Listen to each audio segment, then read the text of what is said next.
আচ্ছা কত ভূতেরা কি পড়ালেখা করে না? করে। ভূতদের কি স্কুল আছে? না, স্কুল নাই, কিন্তু যাই শিখি সবই পারিবারিক শিক্ষা। পারিবারিক শিক্ষা আবার কি? পরিবার থেকে শিক্ষার কি আর অভাব আছে? 2 দিনের বড় হইলেও তার কাছ থেকে শিখতে হয়। তা তো শিখতেই হবো। আর হঠাৎ কোনো ভুল করলে চর থাপ্পড় ফিরি। ভূতেরাও শিখতে গিয়ে মার খায়। খাই তো। একবার তো একটা বিশাল ঘটনা ঘটা গেছিল। কি ঘটনা? ভূত দাদা আমার কান খুলে নিছিল, পরে আবার নতুন কান গজাইছে। বলো কি, কিভাবে? আমি একদিন দাদার পাশে ঘুমাইতেছিলাম। এটা কি নুনতা নুনতা কিসের রস আমার মুখে? ওহ, বিশ্রী গন্ধ।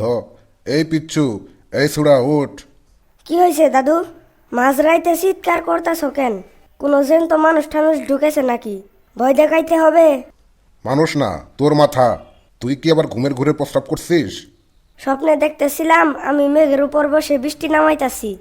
মেঘের উপর বৃষ্টি? হারামি ভূত কোথাকার! আজ তোকে এমন শাস্তি দেব, আর কোনোদিন বৃষ্টি নামাইতে পারবি না। ক্ষমা করে দাও দাদু, কন্ট্রোল করতে পারি নাই। ছোট বইলে অনেক ছাড় দিছি। 500 বছরে আমার মুখে কেউ থুতু দেওয়ার সাহস পায় নাই, আর তুই আমার মুখে প্রস্রাব করলি?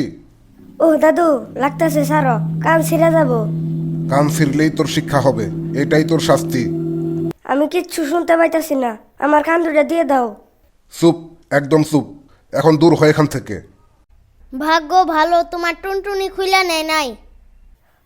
তাইলে তো 1 সপ্তাহ প্রসাব করতে পারতাম না। পরে অবশ্য টুনটুনি আবার গজাইতো। তোমরা তো তাহলে টিকটিকির বংশধর।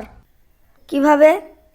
টিকটিকির লেজ ভেঙে গেলে আবার নতুন করে গজায়। হুম। তুমি থাকো, আমি এখন বাড়ি চলে যাই। আচ্ছা।